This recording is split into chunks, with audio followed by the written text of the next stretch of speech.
नमस्कार। बिहार में ना एक बहुत बड़ी भर्ती आने वाली है और ये कई लोगों के लिए एक जबरदस्त मौका हो सकता है। तो चलिए आज इसी आने वाली पशु सहायक भर्ती को थोड़ा करीब से समझते हैं, जो हमें बहुत जल्द देखने को मिल सकती है।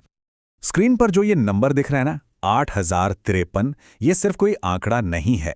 ये बिहार में आने वाले एक बहुत बड़े अवसर का पैमाना है। मतलब राज्य की हर एक पंचायत में कुल 8053 पंचायतों में ये भर्तियां होने वाली हैं। चलिए थोड़ा और गहराई में चलते हैं और समझते हैं कि ये सब है क्या।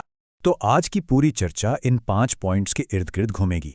हम लोग समझेंगे कि भाई ये भर्ती आ क्यों रही है, पशु सहायक का काम क्या होगा, कौन कौन इसके लिए एलिजिबल हो सकता है, सिलेक्शन का तरीका क्या हो सकता है, और हाँ, सबसे ज़रूरी बात, आगे किन चीज़ों पर नज़र रखनी है।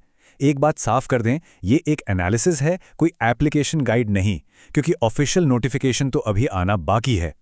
तो सबसे पहला सवाल तो यही उठता है कि आखिर इतनी बड़ी भर्ती की जरूरत पड़ी ही क्यों। देखिए, इसके पीछे बिहार सरकार की एक बहुत ही रणनीतिक योजना है।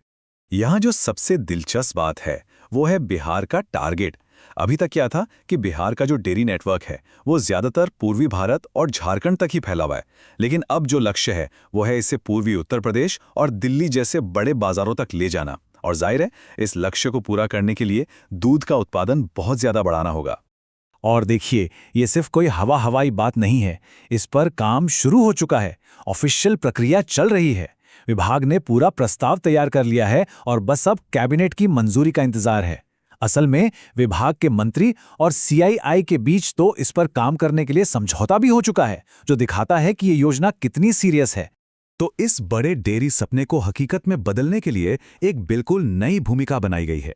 एक ऐसा पद जो इस पूरी योजना की रीढ़ की हड्डी है, और वो है पशु सहायक।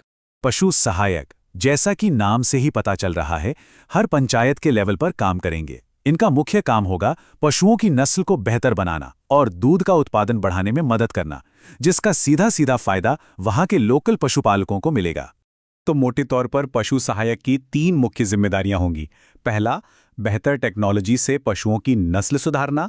दूसरा, जब नस्ल सुधरेगी तो दूध का उत्पादन अपने आप बढ़ेगा, उसे और बढ़ावा देना। और तीसरा, पशुपालकों तक सरकारी योजनाओं की जानकारी पहुंचाना और उनकी मदद करना। चलिए अब उस हिस्से पर आते हैं जिसका शायद बहुत से लोग बेसब्री से इंतजार कर रहे हैं कि भाई इस पद के लिए कौन अप्लाई कर सकता है। लेकिन याद रखिएगा, ये जो भी जानकारी है ये शुरुआती रिपोर्ट्स पर आधारित एक विश्लेषण है। फाइनल क्राइटेरिया तो ऑफिशियल नोटिफिकेशन में ही पता चलेगा।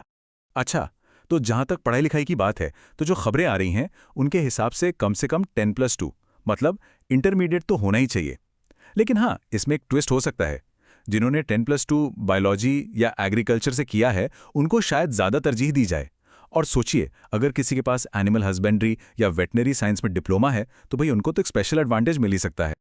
अब अगर उम्र की बात करें तो बिहार की सरकारी नौकरियों का जो स्टैंडर्ड है वही रहने की उम्मीद है, मतलब 18 से 37 साल। और हाँ, जो आरक्षित श्रेणियां हैं उनके लिए सरकारी नियमों के हिसाब से उम्र में छूट मिलने की भी पूरी उम्मीद है। एक और जरूरी बात, क्योंकि ये भर्ती पंचायत लेवल की है तो इस बात की भी बहुत ज्यादा संभावना है कि जिस पंचायत या ब्लॉक में वैकेंसी है वहां के लोकल रहने वालों को सिलेक्शन में प्राथमिकता दी जाए। अब सवाल ये उठता है कि सिलेक्शन होगा कैसे? क्या कोई परीक्षा होगी या फिर सीधा मेरिट के आधार पर नौकरी मिलेगी?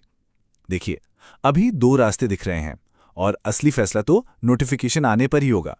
सिलेक्शन के 2 मेन रास्ते हो सकते हैं। अगर ये एक परमानेंट सरकारी नौकरी हुई तो ज्यादातर चांस है कि एक लिखित परीक्षा होगी। लेकिन अगर ये पद कॉन्ट्रैक्ट पर हुए तो हो सकता है कि सिलेक्शन सीधा 12वीं और डिप्लोमा की मार्कशीट के आधार पर मेरिट बनाकर कर लिया जाए। दोनों में से कोई भी तरीका अपनाया जा सकता है। तो इस सारी जानकारी के साथ अब करना क्या है? ये आखिरी और सबसे जरूरी सेक्शन है। अब हमें ऑफिशियल अनाउंसमेंट का इंतजार करना है और उसके लिए खुद को तैयार रखना है।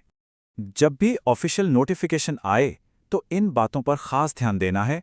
फाइनल एलिजिबिलिटी क्या है, सैलरी कितनी होगी, एग्जाम का सिलेबस और पैटर्न क्या होगा, अप्लाई करने की तारीखें क्या हैं, और सबसे ज़रूरी, सिलेक्शन का प्रोसेस क्या कंफर्म हुआ है।